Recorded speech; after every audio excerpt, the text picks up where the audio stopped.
ॐ नमः श्रीयतिराजाय विवेकानन्दसूरये सच्चित्सुखस्वरूपाय स्वामिने तापहारिणे. Namaste everyone. So we are all aware that we have taken up Vivekananda's life and teachings during this series of videos. So we have had a very good response, and we ourselves feel so benefited discussing these ideas. There sort of be an informal meet without initially, but then when I saw that some of the videos on YouTube, like chess players, they get together and do a lot of informal chat, and hundreds of people are following it. It's mostly chit chat, something like that. Then I thought, why not we, do that for something better for both of us. So that's how we thought, okay, it's not a very professional show as you can sort of see, but we want to, have as much as positive energy injected onto them ourselves and also to society. So, but once you get into Vivekananda, you start getting more and more serious, because Vivekananda is someone who was very intense. You could see he was very jovial, he was very humorous, but he was very, very intense. So, great people are like that. They are joyous, they are happy, at the same time, they are intense. So, what happens with us is some of us are joyful, but there is no intensity, there is no purpose to life. Then some people are very serious, they miss the joys of life. Swamiji wanted this combination. You should be joyous, you should be purposeful, life should have a meaning. So he always used to say, avoid the extremes of, lot of happiness or being uh, very casual and becoming very serious. So those two extremes must be avoided so that we get the best out of life. So we have discussed so many topics in last 4 to 5 days, and today we have a very, very well researched thing coming up today. So I'm myself looking forward to this session. So we have with us Sachin Takarji. He is from West Bengal. He's the founder of AAA Software Solutions. He is into Vivekananda literature for a very long time, and he has consciously has come up with a syllabus that will be used as a material to inspire students and to give them a direction in life in the Vivekananda way. So everybody today, we talk of success. Everybody wants success. For success, we are reading many books. We are listening to many speakers. Still, we don't find a concrete hold on success. Success should be made somewhat concrete. When you listen to the speeches of successful people, you should feel that you also have a chance. So success is not something you read, just enjoy somebody else's success, but to be successful ourselves, there needs to be definite path taken. On Vivekananda's life, we see that he went through many ordeals and he was successful. So in his letters, we see a lot of that word success also used, because he was successful himself in whatever he tried. But it is not like success came to him very easily. He also struggled for success. And if you just go through his life, you will see how through the adamantine wall of difficulties he came through, but he held on. So there was a principle behind his success. There was some specific clarity behind the approach he took. So he always tests upon few points: purity, patience, and perseverance, and above all, love. Like that, we see specifically he's using the word to succeed. You must have tremendous will, tremendous patience. So we see all these things. So success is very beautifully defined by Swami Vivekananda. And today we are going to listen from someone who has made a specific research on this subject, the way to success, Vivekananda way. So today I am so happy to welcome Sachin Takarji once again to this show. And ever since he told me about this idea, I myself have been one of the most eager listeners. I want to see what exactly Sachin Takarji has to say for us. And also we have a few panelists among us today: Babu Amaraneni, Arpan, Praneeth, and we have got a couple of new faces. Tushar Kumar has joined us, and we also have Brahmachari. Its name is not there. Mimoon. So we welcome all of you to the show, and also all the audience. You're most heartily welcome to the show. So Sachin Takarji, may I request you to kindly take us through. Thank you, Navina, brother, for giving me this opportunity. Just to let you know, I've not done much research on this, but these are things which I have just felt that could be little useful for the students, especially the school-going students, the college goers, and people who would have just started their career. So I hope this resonates with them. I am sharing my screen. Yeah.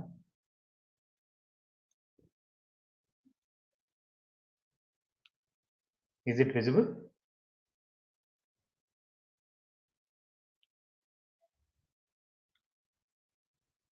Is it visible to all? Yes, it is Yes. visible. Yeah. Yeah. Namaskar, everyone. I dedicate this session to the youths who are an embodiment of enthusiasm, aspiration, and tremendous energy. Okay. Today, we'll touch upon the life of Swami Vivekananda and his teachings, which can help us achieve success in our chosen field. So that is why Way to Success, the Vivekananda Way. And we start with his quotation. If, as you say, I have done something, remember that I was that good for nothing boy playing in the streets of Calcutta. If I have done so much, how much more will you do? Okay, this quotation provides us hope, even, provides hope even to the most ordinary amongst us. Okay, that we too can do something.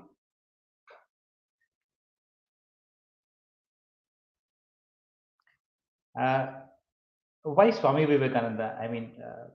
There are others also. Why do we focus on him in today's session?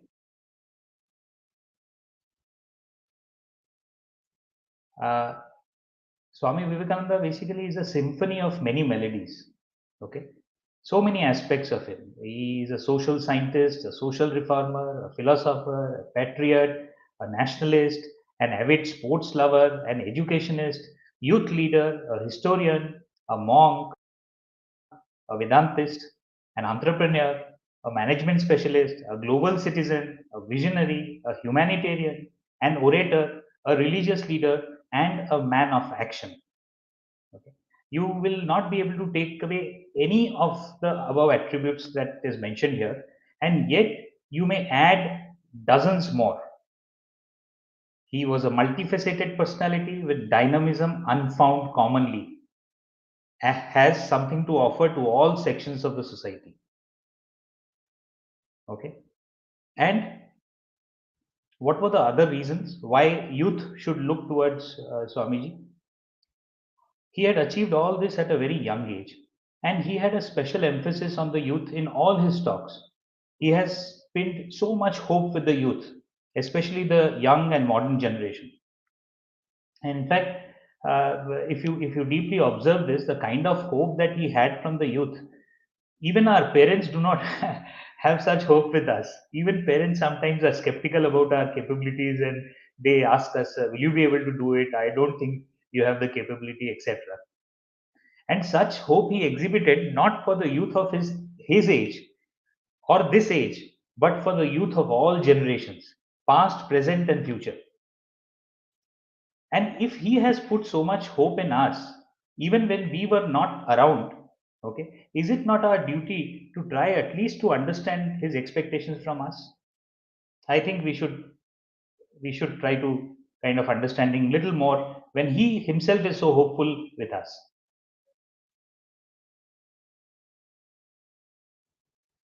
And these are some of the quotations on the younger generation, the youth.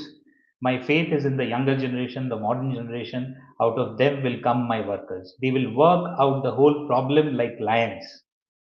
Swamiji is calling you all lions, mind you. Work, the idea, the plan. My boys, my brave, noble, good souls, to the wheel put your shoulders. Stop not to look back for name or fame or any such nonsense. Throw self overboard and work. Swamiji is calling you brave, noble, and good souls. Have faith that you are all my brave lads, born to do great things. Let not the barks of puppies frighten you. No, not even the thunderbolts of heaven, but stand up and work. I mean, such hope with us, such hope with the younger generation. I'm sure we need to give him a chance. We need to study him a little bit and understand him a little more deeper. This is a short sketch of Swamiji's life, which at least most of these panelists are aware of. But I needed to draw it even for someone who may not be knowing about Swamiji too much. Swamiji was born on 12th of January 1863 in Calcutta. He was named as Narendranath Datta, but out of love was called Bile by everybody at home. He was a beautiful and restless child, and at time his restlessness was so much that his mother had to pour cold water on his head and say Shiva Shiva to calm him down. At one occasion, she has said that Baba, I had prayed to Lord Shiva for a boy, and he has instead sent me a demon. That was the kind of restless child that Swamiji was.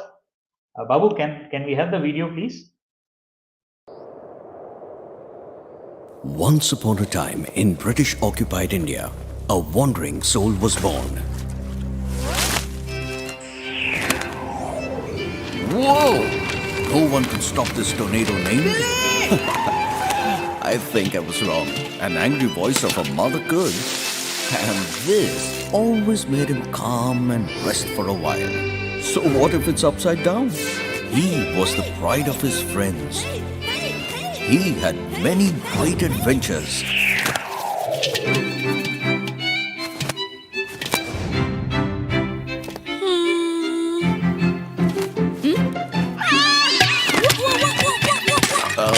So what if there were a few falls? Most importantly, he was very attentive during studies. In the spring of 326 BC, Alexander the Great, the king of Macedonia, sets his foot on the Indian territory. When his ambitious journey ends in 323 BC, he was succeeded by the great Macedonian catastrophe. An era of anarchy. The little-known successors carried on in their own ways, causing the scene of a civil war in his entire empire.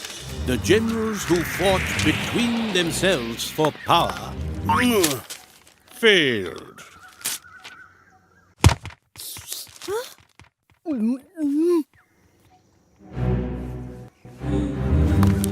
When did Alexander come to India? Failed.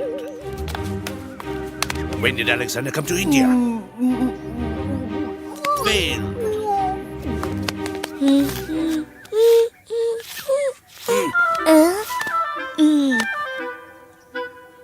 Failed.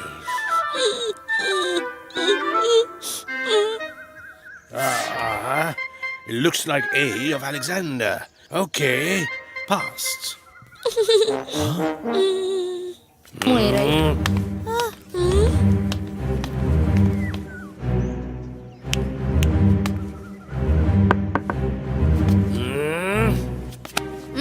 Aha, Master Billy. Sleeping in my class, just like yesterday, or in your case, like every other day. Tell me, when did Alexander come to India? What was the name of his kingdom? And everything else that I may have said in class today. I knew it. You always sleep in my class, and today you've been caught red-handed. Oh, let me think of what can be your perfect punishment. In the spring of 326 BC, Alexander the Great, the king of Macedonia, set his foot on the Indian territory. When his ambitious journey ended in 323 BC, he was succeeded by the Great Macedonian Catastrophe, an era of anarchy. The little-known successors carried on in their own ways, causing a scene of a civil war in his entire empire. The generals who fought between themselves for power failed. Well done, Master Billy. So you've mugged up the chapter beforehand. No, sir. I just listened carefully to everything you said in class. And you remembered every word I said.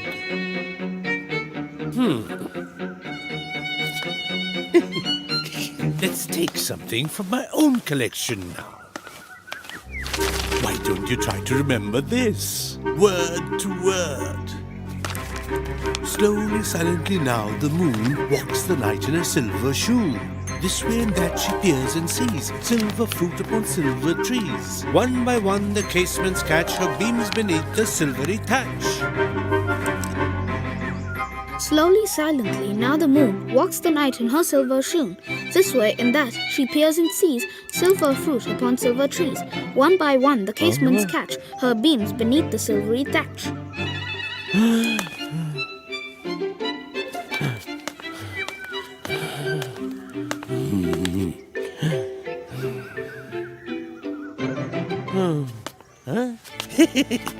12, 17, 21, 5. Red, blue, yellow, purple. Sweets, potatoes, cucumbers, tomatoes, carrots, rabbits, guinea pigs, rose, dahlia, jasmine, bougainvillea, cow, horse, pigeons, dog, squirrel, mountains, rivers, valleys, plateaus, oceans, nations, continents, earth, solar system, galaxy, constellations, universe.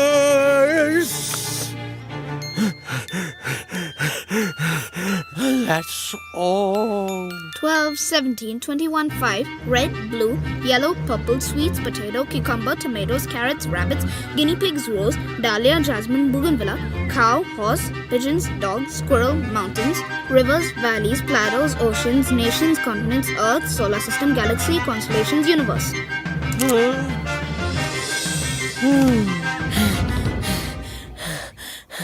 That's all. I thought Billy missed out that part. My student. Phenomenal. Prodigy. Magic.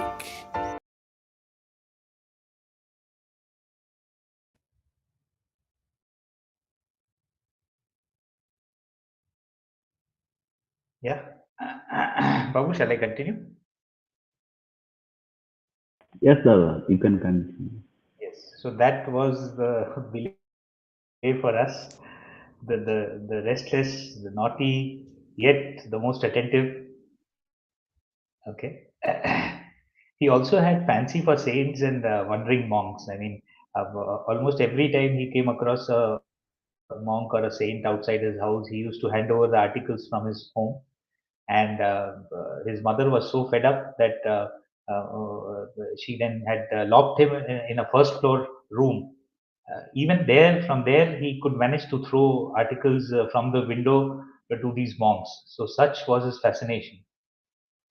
We're also involved in meditation games.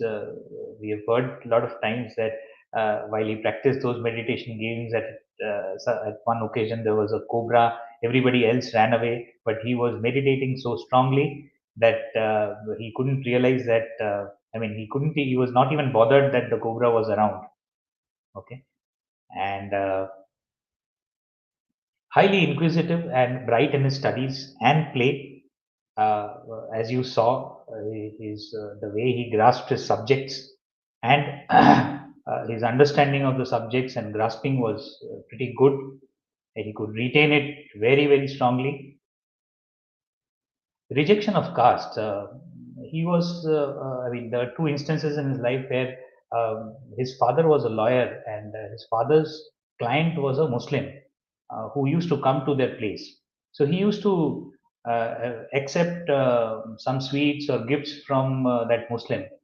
So others, of course, in the family had, being little conservative, had objected on that. But then his father, being broad-minded, he allowed that.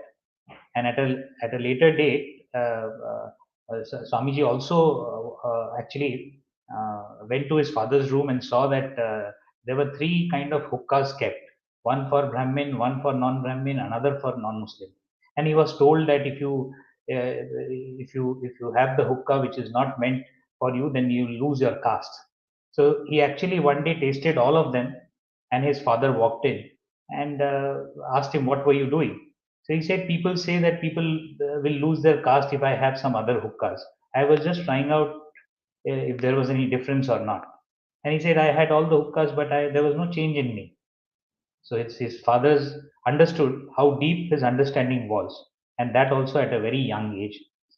He was also a truth seeker, someone who will not believe words unless he sees himself, hears it himself, and understands it properly.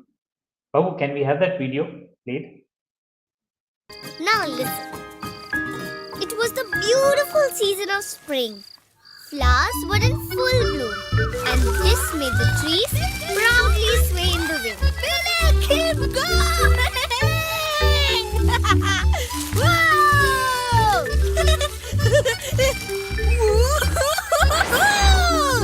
This is amazing! Flowers are raining from the sky!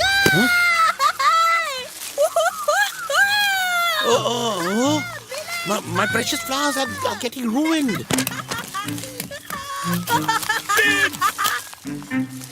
Kids! You should not climb this tree. Come down. Come down immediately. Why should we not climb this tree, Grandpa? Oh, so you boys really don't know about the king of ghosts who lives in this very tree. King of Ghosts? Is he scary? Yes, he is very scary.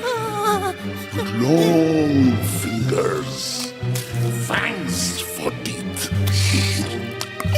Sometimes he can become tall like a tree, cast a deadly shadow on the land, while other times he could swirl around like a snake and sneak upon his prey before he mercilessly twists their heads to the other side.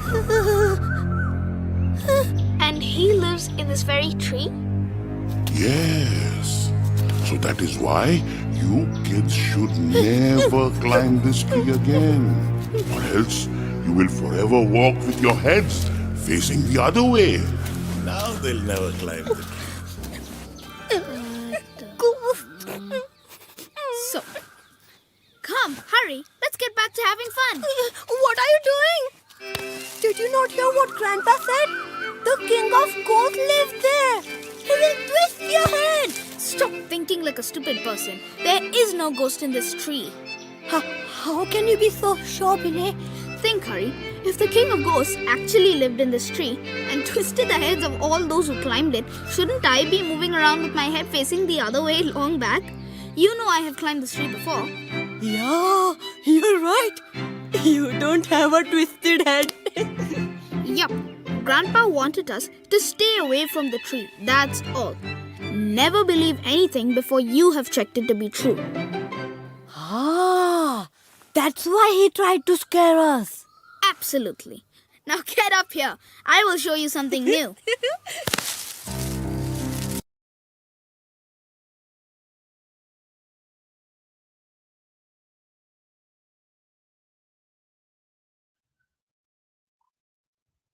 Yeah, this was his approach to anything that came up. He would verify it himself and then believe it. He was a very avid sports lover. He was involved in lathi fighting, fencing, rowing, swimming, wrestling, boxing. He was interested in cooking and other hobbies also. Spirit of service was something which was his base.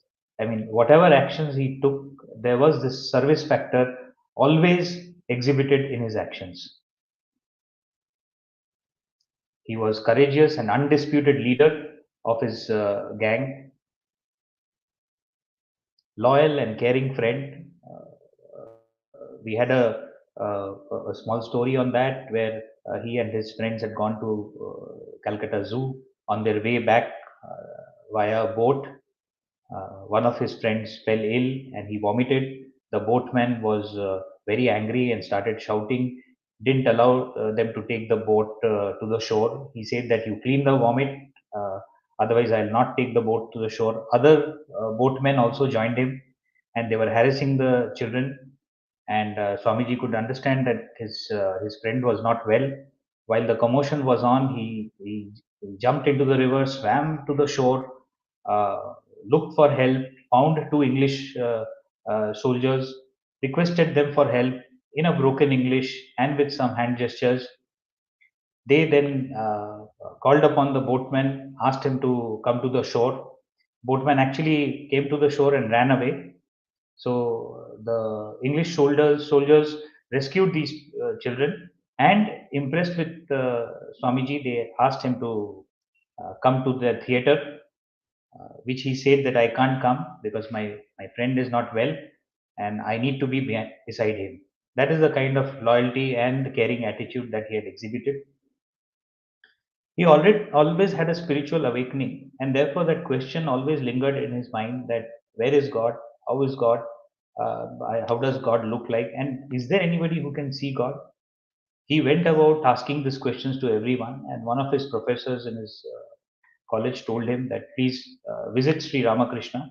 And then he chanced upon a visit in one of the devotees' house, after which he started going to Belur Math, which is where he got directions from Ramakrishna along with other disciple brothers who were supposed to be his future disciple brothers.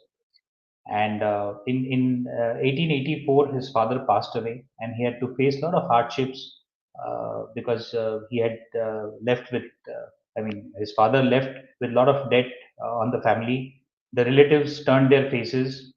Okay, he was the only the sole earning member in his family.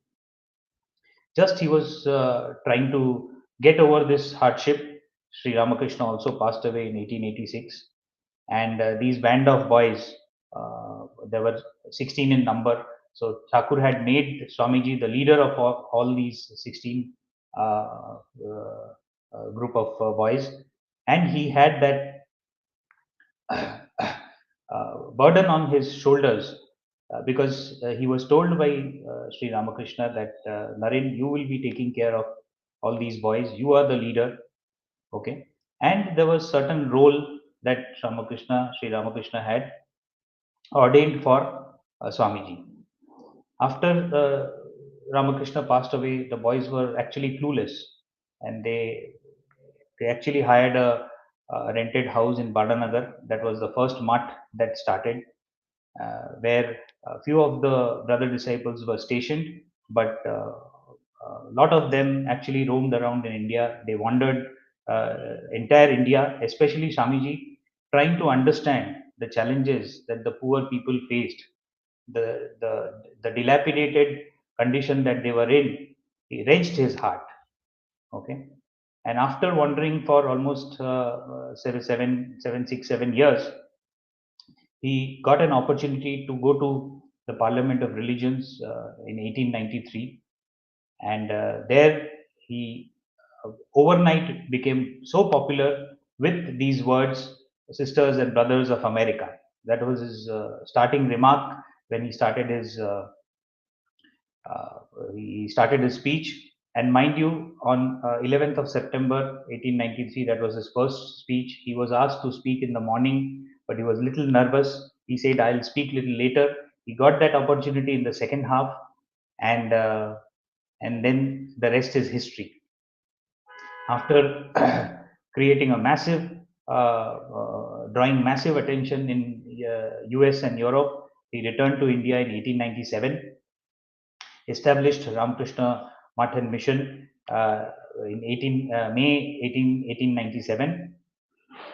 And on Friday, July 4th, 1902, he entered Mahasamadhi, and at the age of 39, he left us. Okay, this was a very short sketch just to give you a brief about some major incidents in his life. This short sketch of Swamiji's life has resulted in complete works of Swami Vivekananda with 9 volumes of almost 500 plus pages each, and many other books. Something about him tells us that he has more utility to us than just remembering him on his birthday or day of Mahasamadhi, or celebrating his Chicago speeches in September every year and recollecting how great he was on few occasions with utmost Shraddha. There's something more to that. Do you think Swamiji would be happy with that? I mean, if you do only that, the answer is big no. We need to bring him closer to our heart, feel his presence beside us in our day to day challenges, and constantly get guidance from him. If that is not the case, other tokenisms would just remain tokenism. Hence, we start with one of his most famous teaching, which comes in the next slide.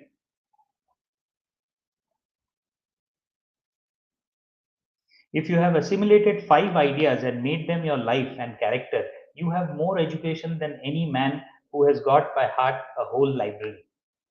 I mean, can you imagine? With just 5 ideas, you can have more education than a man who has learned the entire library. Okay, let us see which 5 ideas can we start practicing.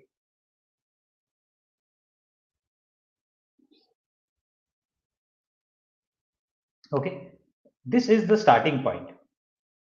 It starts with positive thoughts. Any creation, any action actually needs some planning, and that planning is those thoughts which emerge in our mind. Okay, what has Swamiji said about positive thoughts? Where there is no thought, there will be no work. Fill the brain, therefore, with high thoughts, highest ideals, place them day and night before you, and out of that will come great work. Okay. What else has he said? As the bad thoughts and bad works are ready to spring upon you like tigers, so also there is the inspiring hope that the good thoughts and good deeds are ready with the power of 100,000 angels to defend you always and forever. Which means even if we had some bad thoughts earlier in our mind, does not stop us from thinking good thoughts. And these good thoughts, as he mentioned, are ready with the power of 100,000 angels to defend you, to counter our bad thoughts.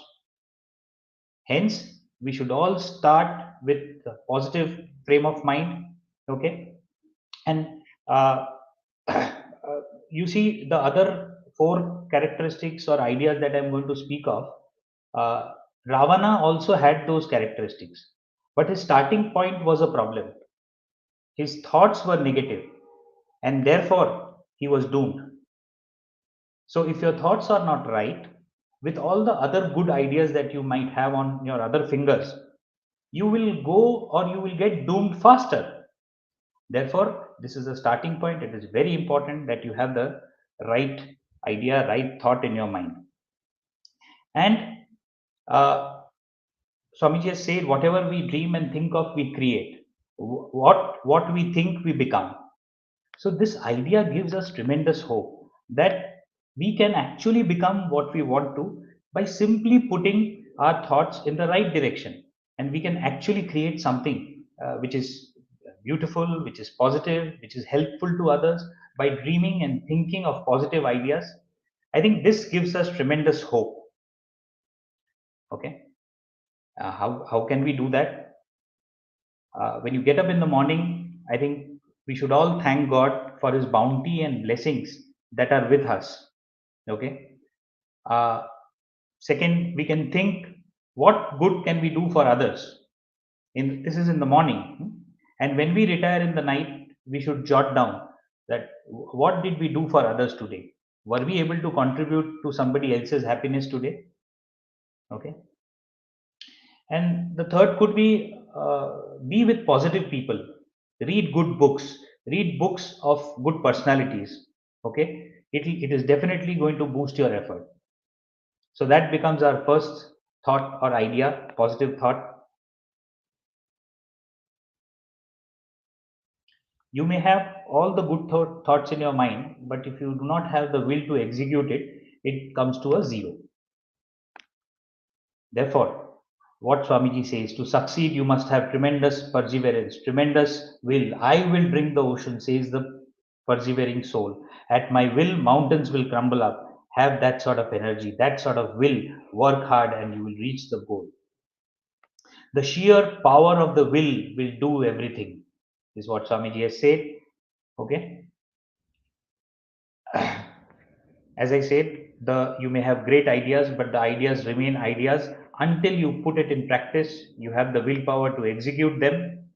And the single most difference between success and failure has been this. We have seen many good students, many bright students in their early age, but they end up being a very mediocre human being.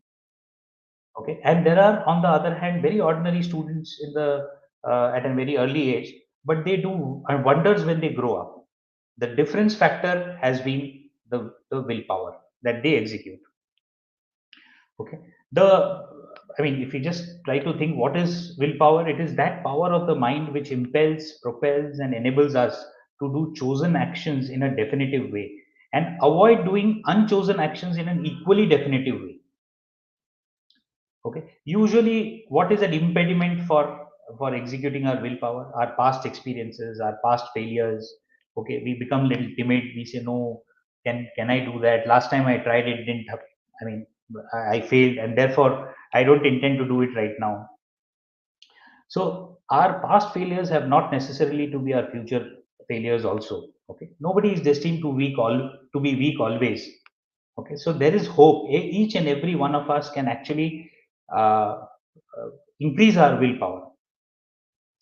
Now, the not that you have not been practicing willpower. I mean, consciously or unconsciously, we all already practice willpower or exercise our willpower.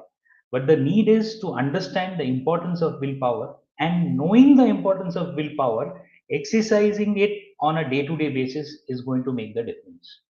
Okay. So first positive thought, then willpower to execute those thoughts. Sorry.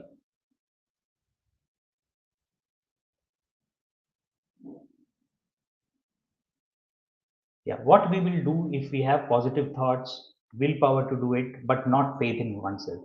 See, we may have a willpower that I will get this job done through Navina brother or Babu brother, but how will it, I mean, help if I don't have faith in myself to do it myself? Therefore the next is faith in oneself.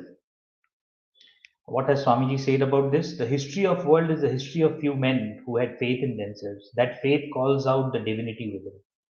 And throughout the history of mankind, if any motive power has been more potent than another in the lives of all great men and women, it is that of faith in themselves. Born with the consciousness that they were to be great, they became great. And if you see, faith is a very essence of our being from the day we were born in this world. Okay.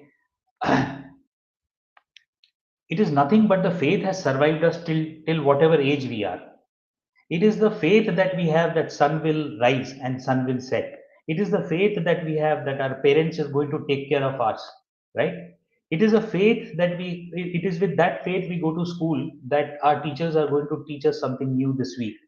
It is with that faith we go to our friends, that our friends are going to guide us, treat us well, etc. So faith is all around. Okay. But what happens that we have faith in all the external things, but do we have enough faith in ourselves?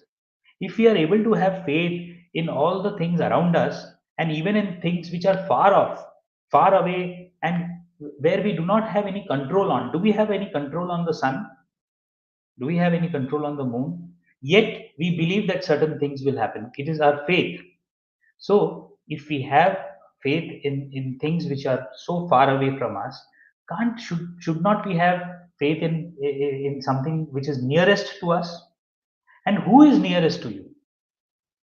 You yourself, or we ourselves are nearest to us. Our soul is within, our mind, body, and our soul. This is the nearest thing that we can have. Okay, which is why it is important to have faith. While you have faith in all your surroundings, but it is most important to have faith in yourself. And how do you develop faith in yourself? While it is easy to say that have faith, etc., but remember your small achievements, small good work that you would have done. You would have organized a football tournament, you would have organized a Saraswati Puja, you might have participated in a music competition, you might have helped an old lady cross a road at the age of 10. All those small things, if you remember, you will see faith in you will emerge, it will grow. Okay. Also, take up small ideas. If you feel that you're not able to execute certain large projects, take up small ideas that you've thought of, very small, and implement and finish it to the logical conclusion. If you've just thought of planting a tree, a small plant in your garden, ensure that you do it. If you have told your friend that you will come and meet him and pick him up, ensure that you do it. Small things, if you keep on doing it and ensure that it is completed, you will yourself see that, Ari, I could do this. And then your bandwidth will slowly increase. Okay? And I think Swamiji has said this, but which is very important, that have faith in yourself, be proud of your ancestors instead of being ashamed of them.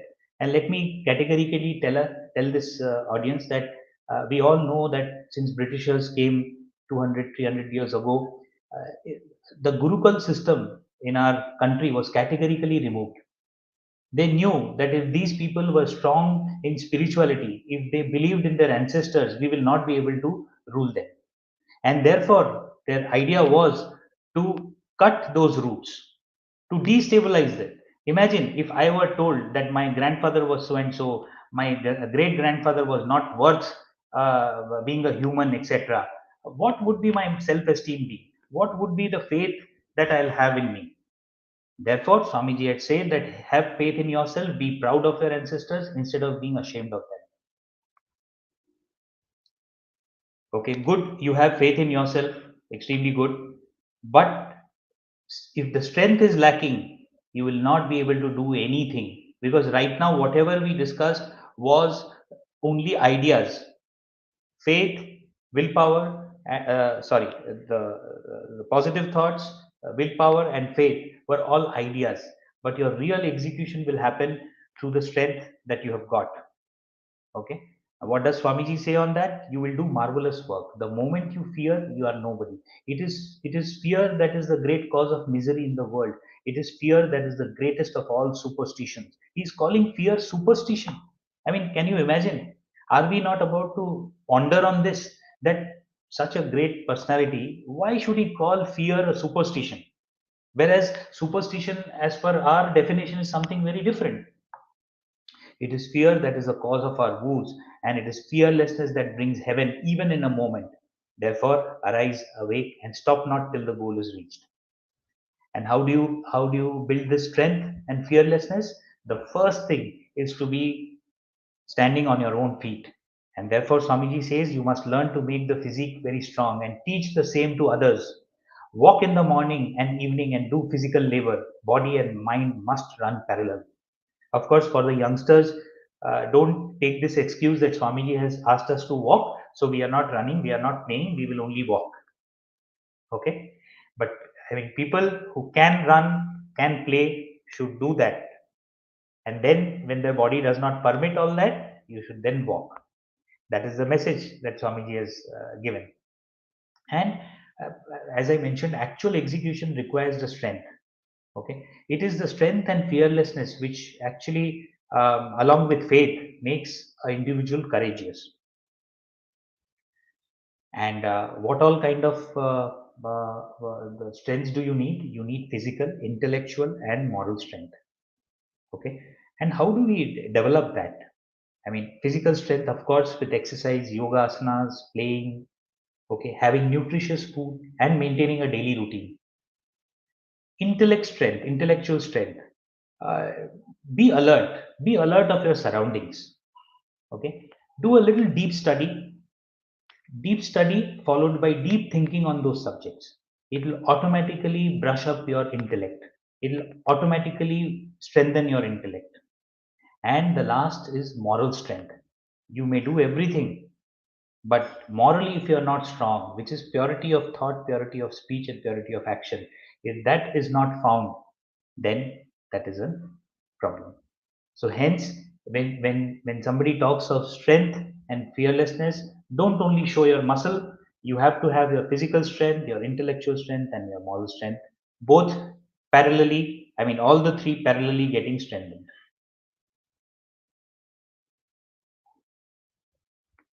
While you have the strength, you have a strength of bhima, but when you're trying to do any work, you are not able to concentrate. There are 20 things that you focus on. All the 4 points or ideas that we discussed, you had that, but there was a lack of concentration. What does Swamiji say about that? Concentration is the essence of all knowledge. Nothing can be done without it. 90% of the thought force is wasted by the ordinary human being, and therefore he is constantly committing blunders. The trained man or mind never makes a mistake. Okay. I would just like to, when he says that he never makes a mistake, is he never makes a callous mistake. He is not discouraging you that if you have made a mistake, then you are not worth it. People make mistakes. He has himself said, make mistakes 1,000 times, fail 1,000 times, but get up one more time. But what he is trying to say is that if you have made those mistakes once, twice, thrice, ensure that you don't make those callous mistakes once again. That is where concentration comes in. And another practical suggestion that he gives, do one thing at a time. And while doing it, put your whole soul into it to the exclusion of all else. So we have become multitasker. When we go for a job also, our employers look us or expect us to be multitaskers. While that is good from their perspective, but from our perspective, it is very, very, I would say, a dangerous thing to do. Why? Because the entire purpose of human mind is to concentrate on that one thing that you are doing at that point of time. When you do multitasking, it does not help. Another thing, I came across a word called samadhana. In Sanskrit, samadhana. Okay. I just read the meaning. It is to concentrate. The meaning is, there are multiple meanings, but one of the meaning is to concentrate on an object. And then I wondered, samadhana actually in Hindi is samadhan. And we have been using samadhan as something which is a solution. So I say that mujhe iska samadhan mil gaya. আমি এটার সমাধান পেয়ে গেছি. That is what we say, right? So I was amazed, which means that you will get solution to your problems if you concentrate on that. So, which was an amazing thing. While in Sanskrit it meant focusing on an object. Okay. Concentration also helps us to be healthy and happy. Our health and happiness, a lot of it depends on how we concentrate. And I think Swamiji has said that the main difference between men and animals is the difference in their power of concentration. Okay. So how do we again increase our concentration? Play indoor and outdoor games, do yogasanas. Okay. Do rhythmic breathing. Follow your breath, even if it is 3 minutes, 4 minutes, 5 minutes a day or twice a day. That will really, really, really help you. And meditate a bit. When you just sit blank, you do not have to think about anything. Just be absolutely blank and just sit and focus on your breath. You will see your concentration levels have increased. Okay. Now, while we took up 5 ideas, okay, and this was our right hand, but is it good that the right hand will be burdened with so much of ideas, such a heavy ideas, such heavy principles, and the left hand will roam around freely? So, since 5 fingers are here, 5 fingers are here also, let us see what other 5 ideas that we can capture. Babu brother, kindly give me some time. I know I am running a little late. Can I continue, Babu?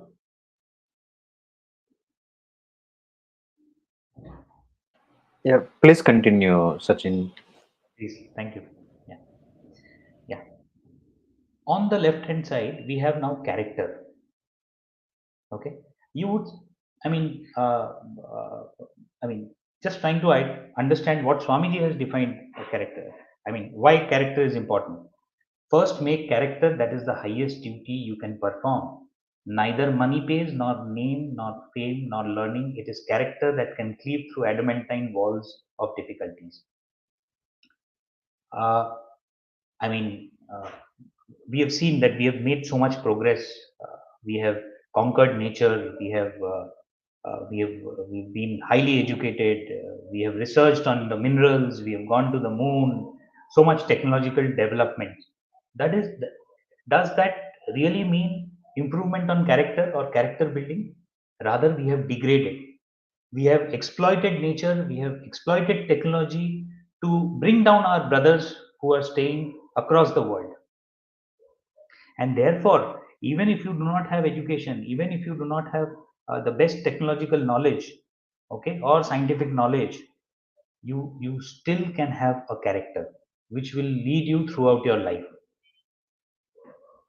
And with a character, we can fearlessly face and conquer any kind of present and future situations. And Swamiji had said that character transmission is the essential mission of education. Whenever you educate someone, it is not in those facts and matters that you communicate to them, but when you transmit that character, that is what which will make him really educated and not mere facts. And what is the way to build a character? It says practice, practice, and practice. So what we repeatedly do, we are basically that. We are basically a bundle of habits and nothing else. So remembering our 5 points earlier, if we practice that regularly, we build a character. And this character, okay, is going to influence others around you. I'll come to that, how this you being of good character is going to influence others. Now, oneness, okay.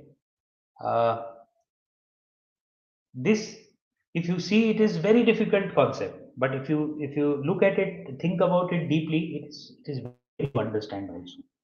All differences in this world are of degree and not of kind, because oneness is the secret of everything. This idea of oneness is the great lesson India has to give. And mark you, when this is understood, it changes the whole aspect of things, because you look at the world through other eyes than you have been doing before. Tell me one thing. Has everyone, I mean, has anyone taught us that your right hand should not hit your left hand? Nobody. But we, out of our own understanding, our own consciousness, we don't go roam around in the street hitting our left hand with our right hand, right? But if there is I have a brother and I have some tussle with him, I mean, given an option, I will hit him first, but I'll not hit myself. Why? Because this is me. That is my brother. Same brother, he goes out to play in the locality, and there is a boy with whom the brother had a fight. I will go down, and irrespective of whose fault it is, I will protect my brother. But if there is a quarrel, I will get into quarrel with my neighbor who is fighting with my brother. Right? Why? Because we are brothers. We are born of the same parents. How can I let him down? Now the same neighbor, he goes to Kerala in a college. I also go to study in the same college in Kerala. There he had a fight with a localite. There I protect this person from neighbor. I tell him, you are from Bengal, you are from Kolkata, you are my own boss, you are my neighbor. That same Keralite, he goes with me to US to do a PhD. There he has a fight with an African who has also come from Africa to study in US. There I protect this Keralite. I say that we are Indians. We are from the same country, boss. You are my brother, right? The same African, if we are found in a jungle in front of the tiger, we will say that, "Arey, Baba, although you are African, but we are one, we are brother." And at any point of time, we go to Mars, and this African, and I go to the Mars together. I will say, boss, we are from the world, we are from the earth, we are brothers. So you see, this feeling of brotherness is all relative, and it changes with time and space. So Swamiji has emphasized that we are all originating from one single source. People who would have studied Big Bang theory, they know that there was a single concentrated dot. I mean, the theory says that there was a single concentrated dot. It exploded, and then we all got created. Even if we believe in Shiv Parvati or an Adam and Eve, the source would be one. As we multiplied from 2, 3, 4, now we are in crores.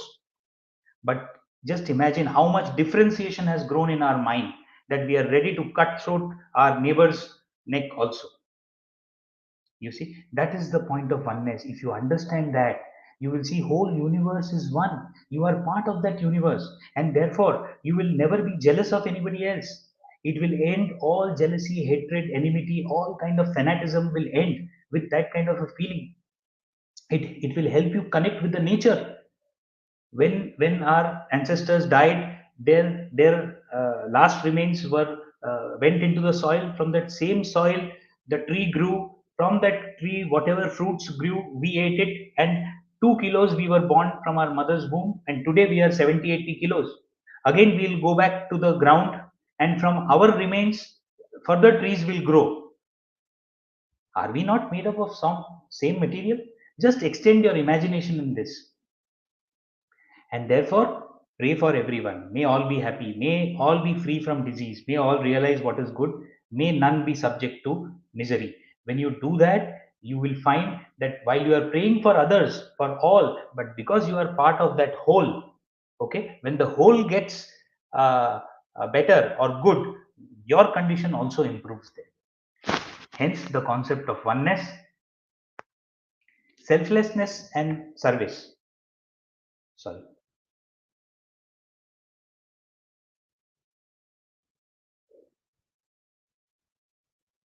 Swamiji says, even the least work done for others awakens the power within. Even thinking the least good of others gradually instills into the heart the strength of a lion. Can you imagine? If with that little I can get a heart of a lion, wouldn't I want to do it? Okay.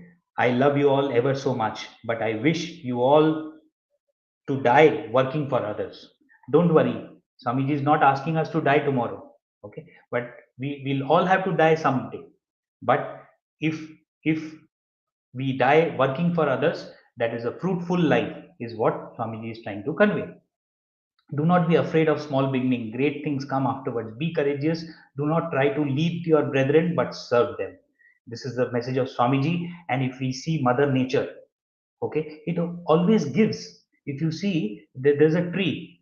The tree requires air, water, sunlight, soil, and warmth. Okay, are the five things that it requires to grow. But once it is grown, it gives back to the society.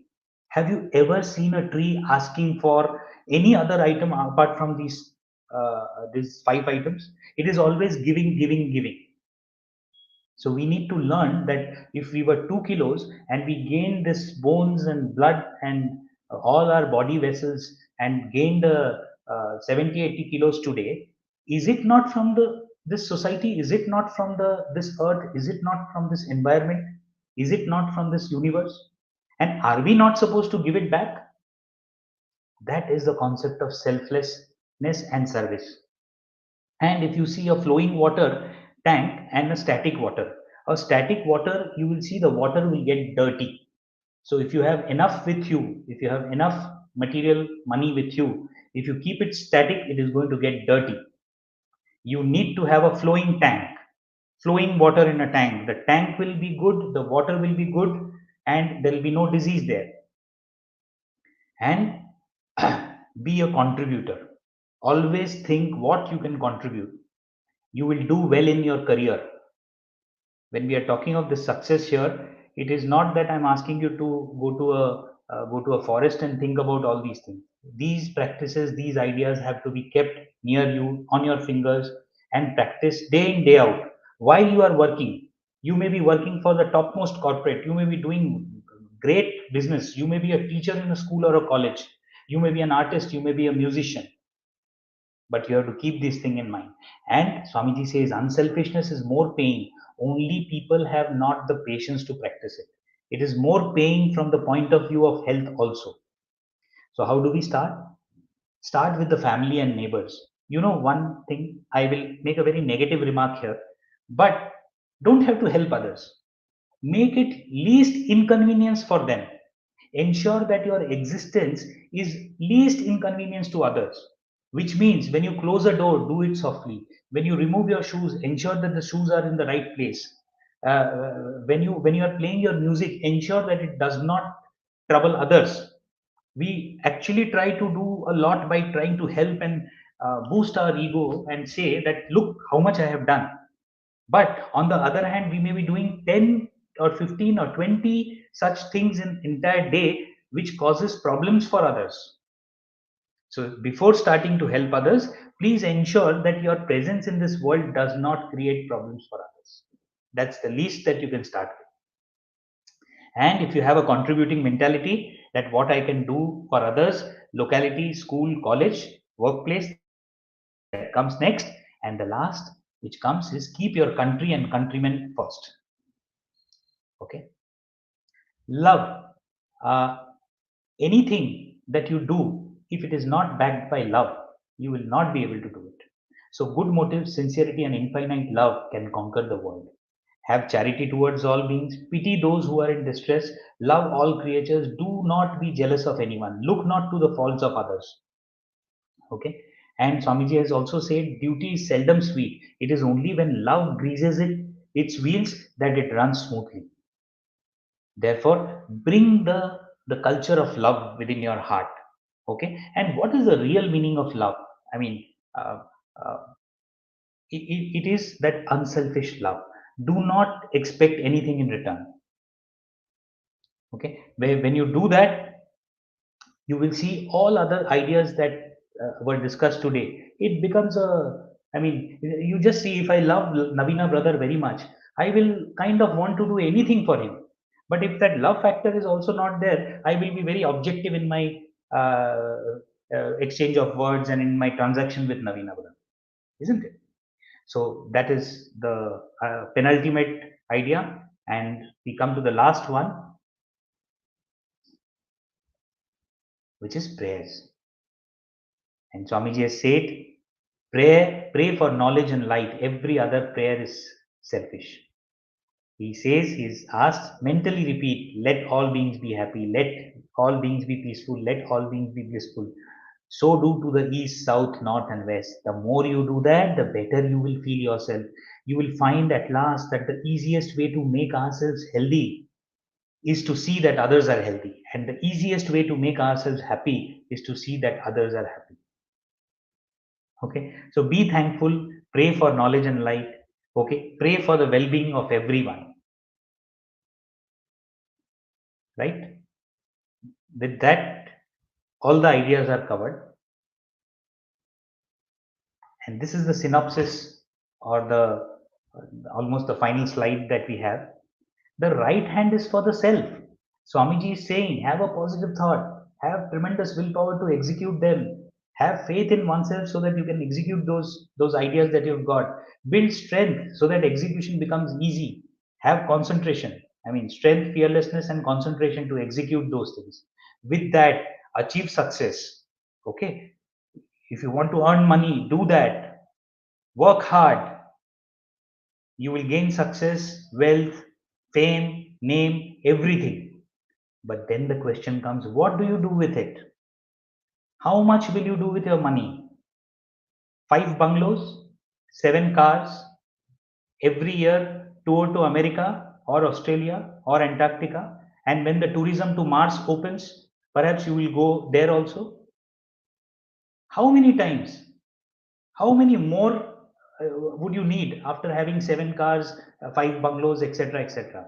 So he said, while this is definitely will help, your right hand will help you to be successful, but use your left hand, which is character building, which will influence others.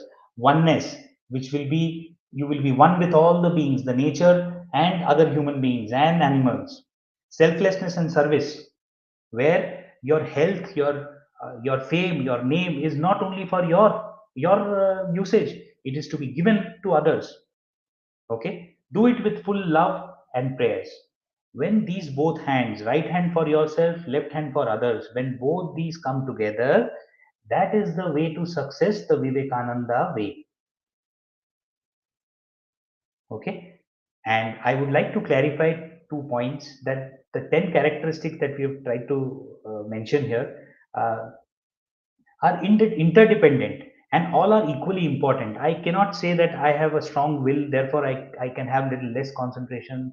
I cannot say I have faith in myself, so concentration power can be little less. Okay, it does not work that way. You have to have a balanced approach to all these attributes. And if you see, the bottom of our hand is common. Okay, you'll see that all fingers are attached to our hands. So therefore the base is same. Maybe the height of our fingers can change, but every item is equally important. Secondly, the identification of attributes, okay, with each finger is just to ensure that we remember it. Well, it as such has no significance. Okay, that positive thought should come first or this. It helps us order, because if it starts from positive thought, I can actually order it well. That is why it has been put in those respective fingers. And with this, what happens, the magic happens is that Swamiji is with you now. Swamiji is close to your heart, right? Swamiji is now within your hands. You don't have to refer to his book now and then, every time there is a problem. What do I do? What do I do? Yes, keep reading, continuously keep reading, because the complete works and other books will take some time for you to kind of finish it. But with this, Swamiji is within your hands and close to your heart. Anytime you need him, refer to him and he'll be there. And my last word, there is a saying, if it is to be, it is up to me. If it is to be, it is up to me, which means my destiny is in my hands. Okay. With that, I would just like to uh, finish, and to know more on Swamiji, you can actually read his books, videos. Okay, visit Swamiji's ancestral house when you are here in Kolkata, and most importantly, with whatever little ideas that you have had about Swamiji, whatever principles, whatever attributes, bring him close to your heart. With that, I finish my presentation. It was a lengthy one, a long one, and I thank you all for your patience. Thank you so much.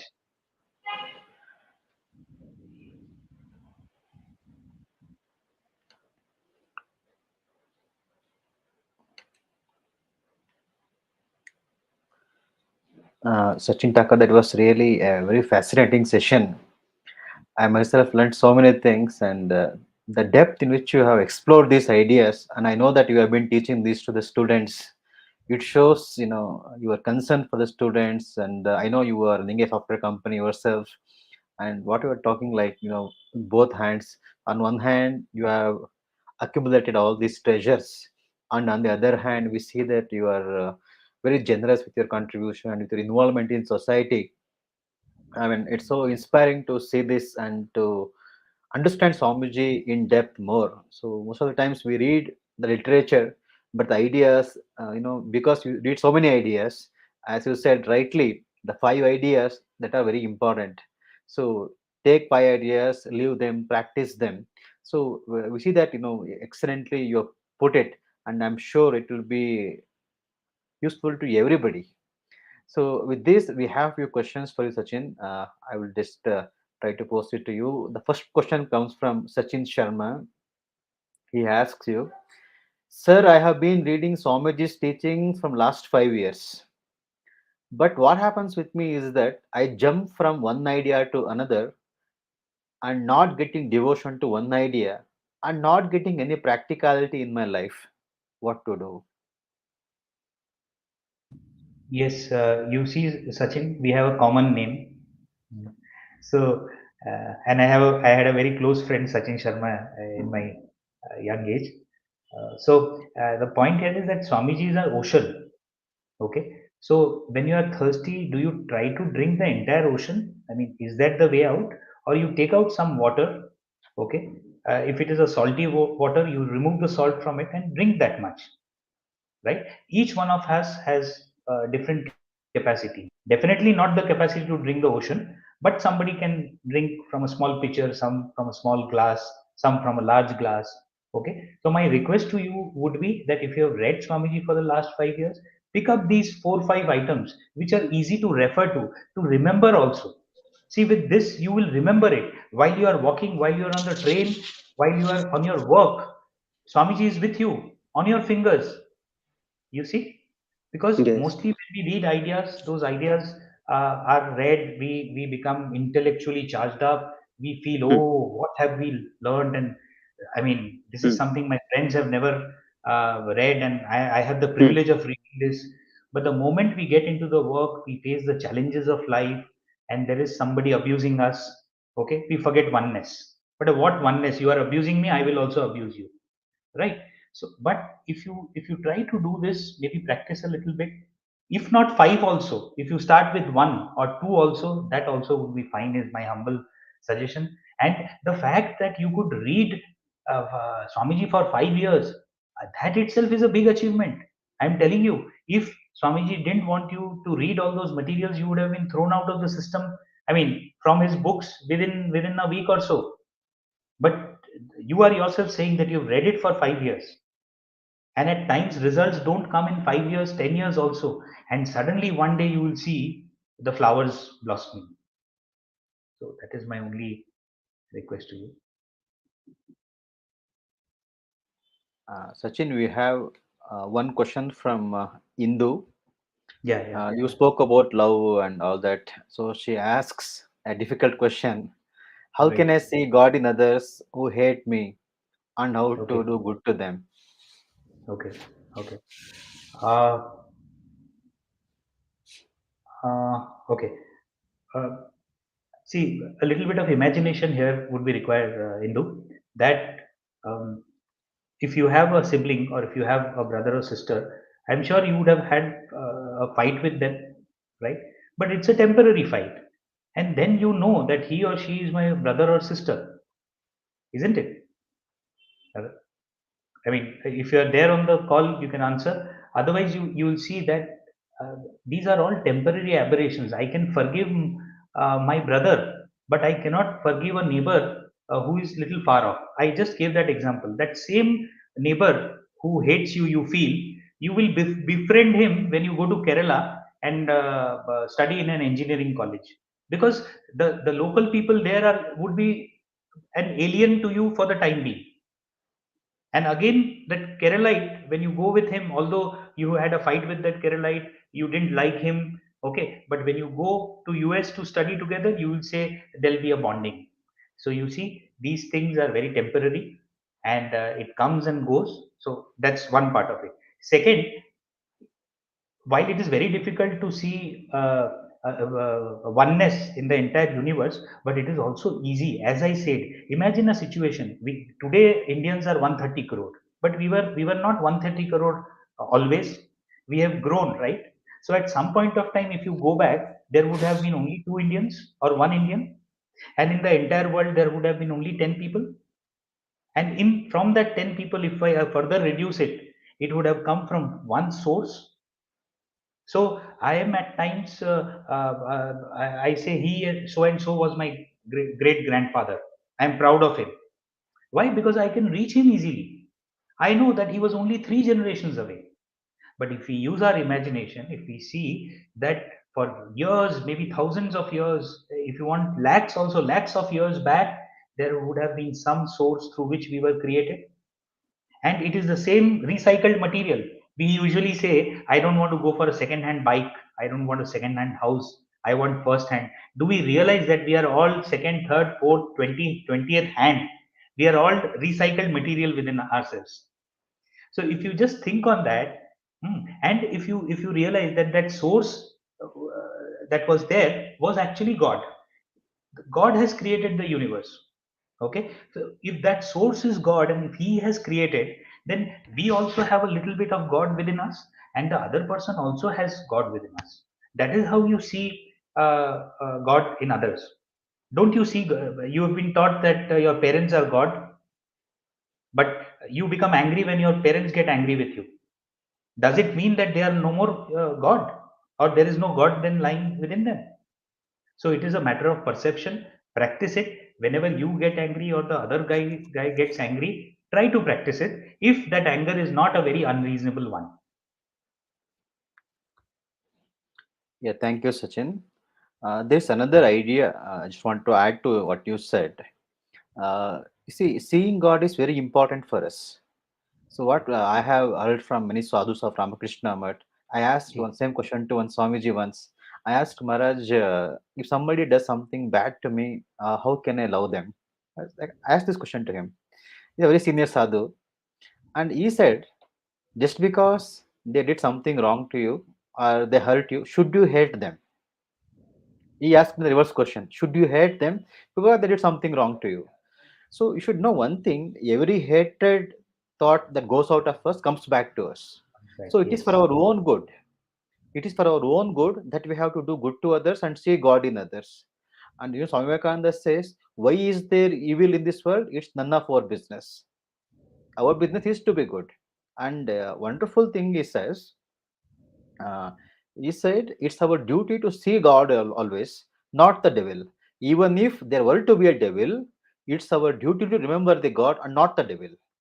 So you have to go back to one more idea there, that is, everybody is conditioned by certain things. It's very important that we neglect this aspect. Even a criminal is conditioned by his bringing up, his past samskaras, his education and surroundings, his family, and so many things are there. So here we must try to separate the person from his attributes. So the person is essentially divine. What do we learn from Vivekananda's teachings? He says every being is divine. In however while does the divinity die? So that thing you have to really tell yourselves that everybody is divine, and that's the truth. It's not that I am saying this. Swamiji is saying this from the highest point of Advaitic realization. Everybody is divine. Even whom we call the criminal is also divine. So he says the murderer who is going to be hanged is perfect God. It is difficult to understand but can be understood. Swamiji says this. So, you see, it's difficult. I know there are so many crimes that happen around us. It's difficult to even think that that could be God. But God is all there is. And that we have to believe that in the inside of every man, in the inner of every being, there is God. So, on the surface, as I said earlier, due to various conditioning, they might have done something bad. But Swamiji says by proper training and guidance, they can be brought to the right path. So you must see the God within that person and love that God. At the same time, try to see what you can do to overcome his weakness. Suppose somebody is a drunkard, somebody is doing something bad, you think what you can do for that. And Swamiji even said, I think, to one of his foreign disciples, if you want to reform John is some ex-person who is a bad person, go and live with him. Try to see what best you can do for him. That's how you reform him. If you really love human beings, you have to take a very high stand that everybody is one. So the idea of oneness we spoke about, yes, we are all one in essence, but obviously there are a lot of differences. Not everybody is equal. But if you understand that inside every being there is God, and depending on the conditioning he has undergone, he or she has undergone, they may be making mistakes, but our duty is to help everybody to move forward. I think if we remember this idea that essentially every being is divine, I think over and above that we can do the necessary adjustments. That's just wanted to add Sachin Takarji. Yes, yes, absolutely. And we have one question from Fani Katham. He asks about your concentration. He has a specific point to ask. Swami Vivekananda had a great concentration and attention span. How one can get and achieve this? Yes, it is funny through practice, and I don't know what your age is, but I always say that sports, yogasanas are a great way of developing concentration. So at your age, you should ensure that you are on the field, spend more time uh, uh, uh, playing, doing yogasanas, okay, deep breathing and meditation. These will all help concentrate. And if you see another aspect, you may have a concentration, but it is not only to concentrate on something, but after you have done that job for which you concentrated, detachment from it is also important. That is real concentration. Because if you see, everybody has concentration. I like movies. I will sit for 2 hours and watch that movie without any disturbance. I had huge concentration there, but is that concentration of some use? So the Swamiji says that there has to be a concentration, finish that job, and there has to be immediate detachment, and then focus on something else that has come to your plate. So with little bit of playing yogasanas, physical exercises, that's very important. When we throughout the day, when we sit like this, okay, our head becomes dull. because the blood has not circulated there. Okay, so you have to do little upside down. It'll definitely help you concentrate. And of course, there are books, Swamiji's Raja Yoga and other books, which if you can go through, you will know how to concentrate. Namina brother, if you have to add something.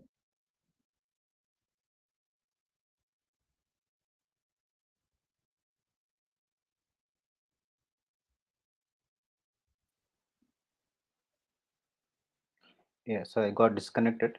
Yeah. Sachin, we have one question from Priyesh Gupta.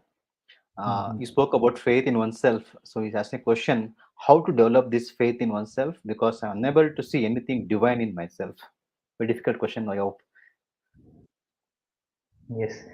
Uh, you see, we have faith in our maths teacher when he or she says that let the age of father be X. You also try some maths sums by actually assuming this. You have that faith that there will be an answer, correct? Like that, as I mentioned in my presentation also, that we are actually, faith is within us. Otherwise, we wouldn't have survived this long. You wouldn't have been in a position to ask this question. Every day you get up with some kind of faith. Maybe as the day progresses, you said, I didn't do anything, so my day was lost. But some faith makes you go to sleep and the next day you wake up. Okay, so you have uh, faith in all the other external things, but uh, within you it is lacking. I mean, that is what you are asking about, right? But if you just I mean, try to do this exercise, that do you have a faith in your friend who is sitting in Europe? Yes, a little bit. But there is a friend who is right next door. You have more faith on him. Similarly, your parents who are residing in your house, you have more or utmost faith on them. Okay. And similarly, you yourself, you are, as I said, you are the nearest to yourself. Okay. Your mind, your soul, your body is a combination of what you are. Therefore, uh, trust that you have faith in yourself. Don't say that you don't have faith. That is the first thing. And second is, what is faith? It's basically a confidence that yes, I will get things done. So as I suggested, start with small thing. If you have done a small or thought of a small action to be taken, please take it, execute it, and then you will see that you will gain confidence, you will gain faith in yourself. You'll say, Arey, I did it. Earlier, I thought I could never do it, but this was a small job. I executed my willpower, I completed it, and now I feel very happy. Start doing it step by step, then increase the complexity of that task. Okay, and then you'll say that, I mean, you'll see that faith will come to you. It is but to come, it is just hiding. It is, I mean, you are not able to see it. It is inherent in man, otherwise a man would not be born. Believe me. Navina brother, if you have anything to add. Yeah, Priyesh, one thing I just want to add what Swami Vivekananda says. Swami Vivekananda stressed a lot on have faith in yourselves, and he asked the question, how do you know what possibilities lie behind the degradation on the surface? Now, we don't know ourselves. So Swamiji says, you don't know yourself, that's why you have lost faith. So Swamiji in Vivekananda's teachings, one thing that you must remember, that he gives faith for every individual. See, he would say that you're all gods.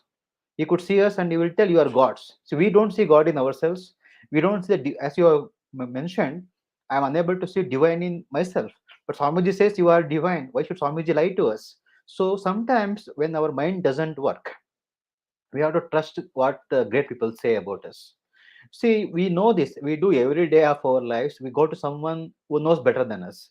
Right from our childhood, when we woke up, when we opened our eyes to the world, we ask our mother, we ask our father, we go to ask our teacher, we ask Google these days. So every time you're asking someone what you don't know, because you don't know, you know that. Then what Swamiji is saying here, he could see us, he was an omniscient man. He could say that you are divine, have faith in yourself. So in these respects, we must trust these great people. So when they say that you are divine, you have that strength, you put it to test. What Swamiji says, you try to carry it out. Have faith in yourself. Okay, I don't trust myself, so I trust Swami Vivekananda. He is saying, have faith in yourself, you can do anything. So that is a one starting point, which I myself found very useful, because sometimes when I lack faith in myself, but when I Swami Vivekananda says you are divine, you can do anything. So when I just reflect on those statements, and that has given me a faith a lot of the times. And another thing I want to add, just building on what Sachin Thakur said, to do small things. Swamiji himself says, through knowledge comes faith in oneself. It's a very important thing. I tell you, I cannot underline it enough. Through knowledge comes faith in oneself. What knowledge? Any knowledge is okay. As Sachin Thakur rightly mentioned, any small thing. I tell you, your confidence can get a big boost if you can just make a good cup of tea. It can get a very big boost. You can do some decoration, some small thing, that knowledge. So you build on that knowledge. So learn something new, because we don't have knowledge, we are lost faith in ourselves. Once we know something, that faith automatically comes. It can be anything. Learn something, because most of the times we have remained ignorant of so many things. That's why I lost faith in ourselves. I personally seen one exemplary example of this. I used to meet one person in Mysore long back. Uh, he was jobless those days, and didn't have much idea what to do and all. But then he got a job in some data entry position, work from home, even in those days also. He started to do some copy paste, some data entry work. He started to do within 2 to 3 months. I saw such a big change in him. Whole body language changed, the way you look, the way you walk, the way you spoke. Entire thing changed just by doing some data entry work. So this thing Swamiji says, through knowledge comes faith in oneself. Underline this. Try to get some knowledge. It doesn't matter which knowledge you get. It could be as simple as making a cup of tea, or making a dosa, or teaching something, singing, dancing. Anything doesn't matter. People make crores and crores by dancing. People make, the stand-up comedies, they earn a lot. How does that confidence come to them? Something, they exhibit it. So by painting, anything, there are so many avenues for you.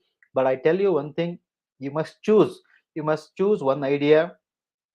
Start working on it, gain the knowledge. I think, as Swami Vivekananda himself has told us, when I was searching for this answer for a very long time, Swamiji says, have faith in yourself, have faith in yourself. I was thinking, well, Swamiji actually has said something which can, more concrete than that. Then I found this statement that through knowledge comes faith in oneself. So I think you must really focus on this, take it very seriously. And Shekhar, I have another question, Sachin Thakurji from Shekhar Roy. So the question is, how to counter the intense, okay, I think okay, how to counter the intense hate against us Hindus? Of course, you may not answer. Well, would you want to answer it? Yeah, yeah. First of all, most importantly, we have to learn Hinduism. We have to understand what Hinduism stands for. There lies the answer. If you understand it well, you will yourself find an answer to that. You don't need any expert to tell you that how to tackle this situation, because we may be there, we may not be there. Some guru may be there, may not be there. But for you yourself as a Hindu, you have to learn what Hinduism stands for. That is my only humble request.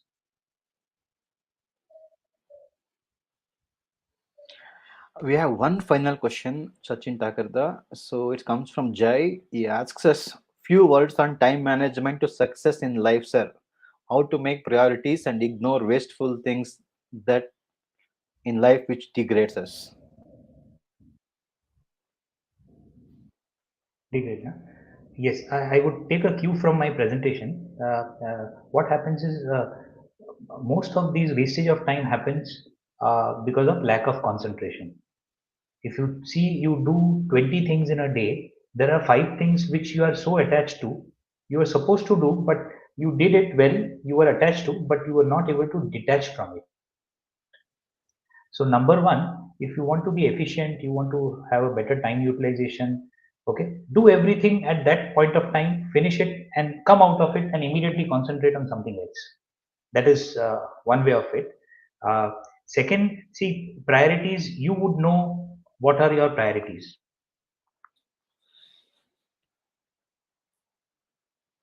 some third person, somebody cannot give what are priorities in your life. Okay, so set your priorities. Tell yourself that these I am thrown these 10 or 15 challenges in a day, but these are more important to me. These are more important to my dear and near ones. Okay, and at some point of time, I found, this is my personal experience, when I am lost, that I don't know what my priority is. Okay, there I see that if I try to see that how taking up a job or a task which has come my way will help my near and dear ones. We all live in a family, right? So if we are living in a family, we see that uh, if taking up this job will help my mother, or taking up this job will ease my pressure of my father's pressure, okay, you will see priorities fall in place automatically. This is when I'm saying you are confused, if you feel that you don't know which one to prioritize.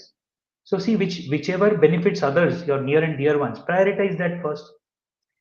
Then comes, say, your own interest.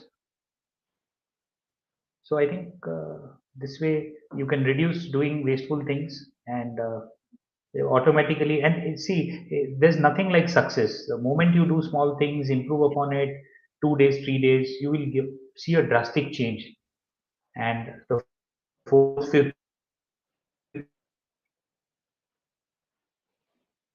is always going to. Hello, sorry, I lost the Yeah, connection. yeah, The biggest yeah. I think problem is lost the we don't connection. try enough. We are fearful of things. We say no, I can't do. I can't do. The biggest, there's an enemy sitting inside us who is constantly poking us and telling us, see, you're not capable.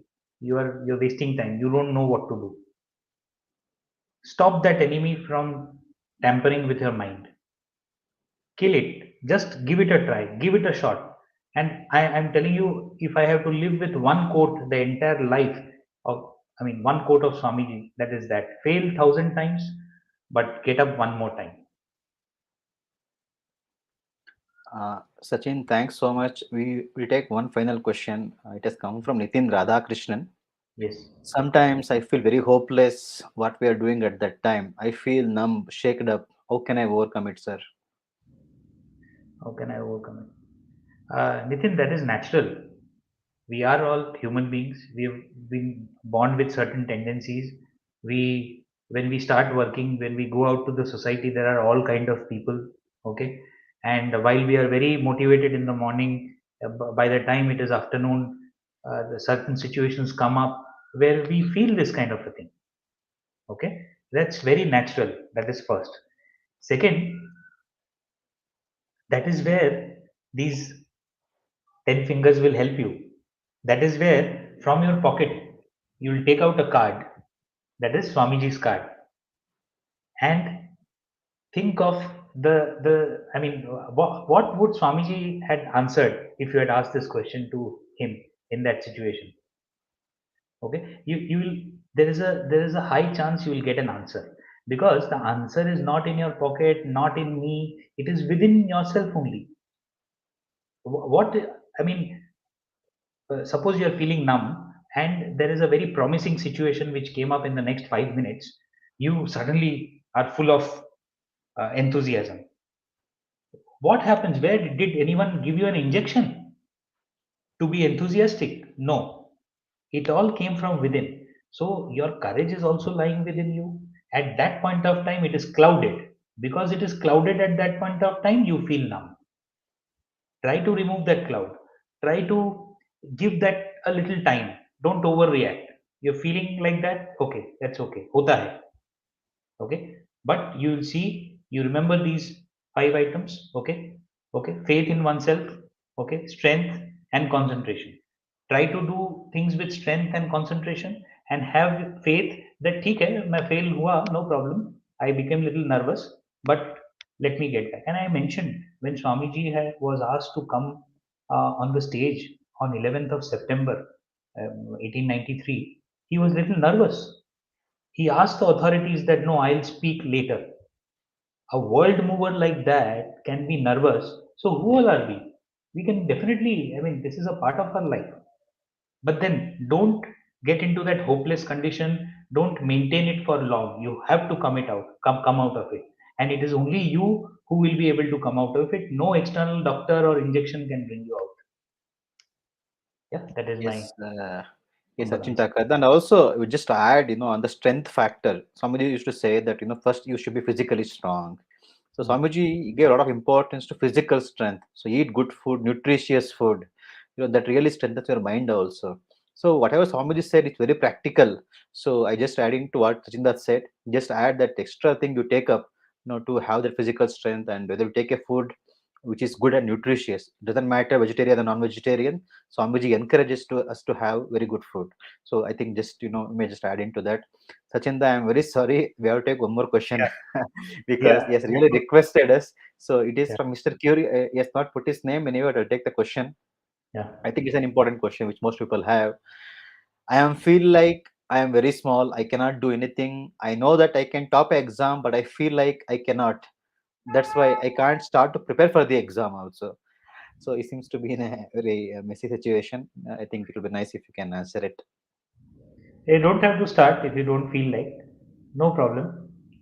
Okay.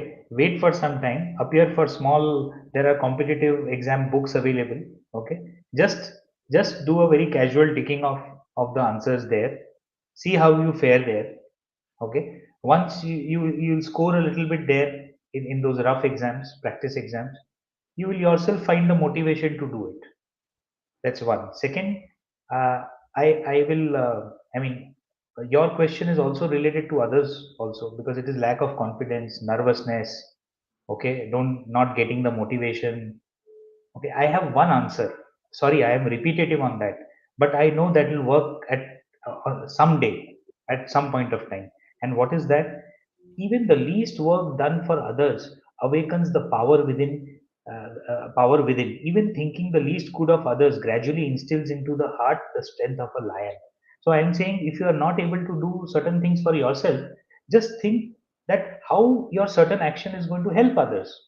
Just try that. If you know that if you are aged 19, 20, okay, think that you're getting into a exam, getting into a good college, and then getting a good job or doing something good is going to help your parents. I know it is very distant because it's a 5 year journey, 6 year journey from today, but if you start with that, no, you will get that motivation. At times I have seen what I don't feel, I mean, I don't feel motivated for myself, but when my certain aunt, my father's sister comes from Mumbai.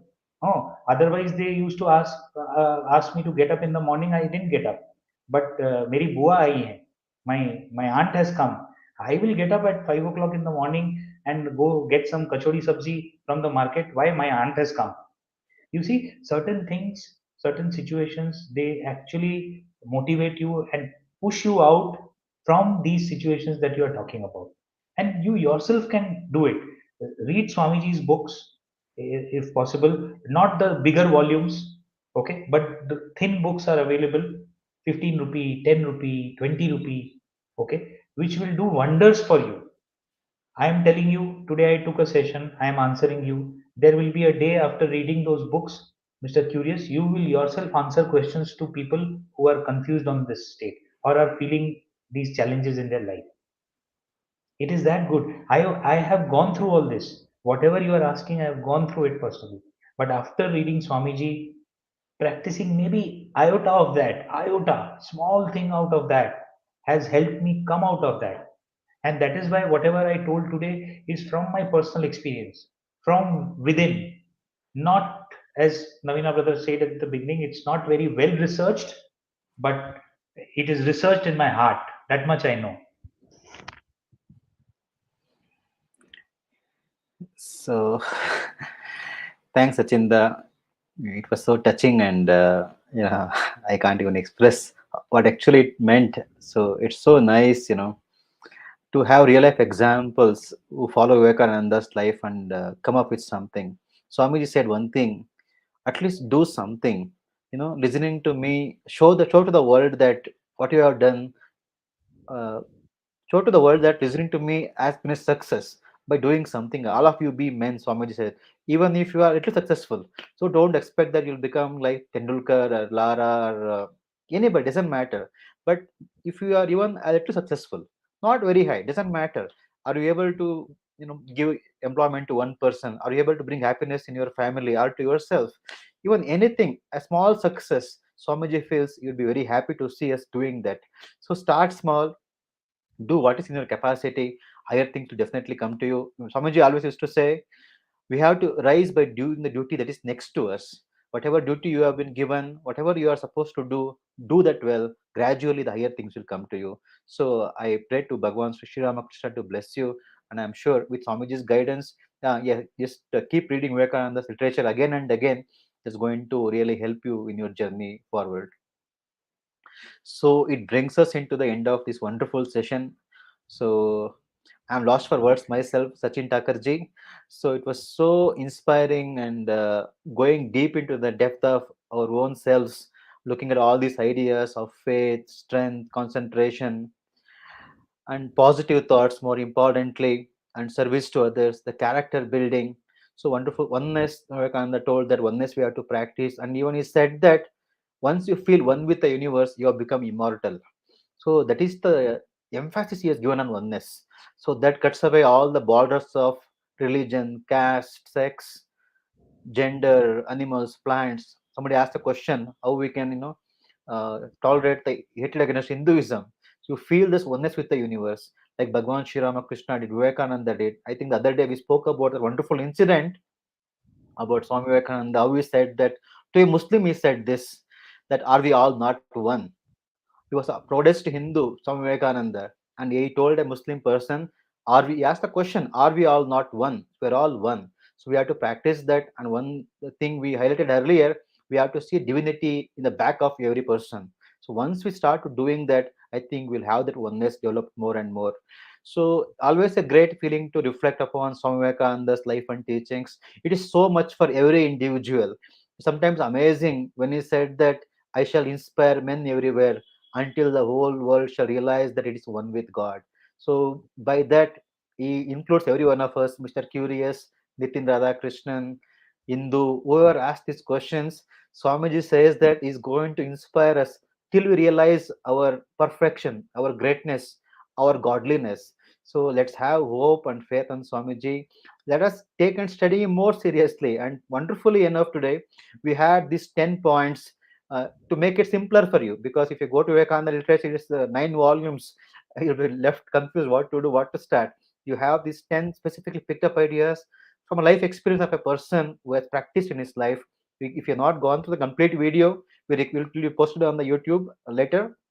We can go through all these points, and we're also available on YouTube. You can post your comments there. So Vivek is also, you can subscribe through WhatsApp.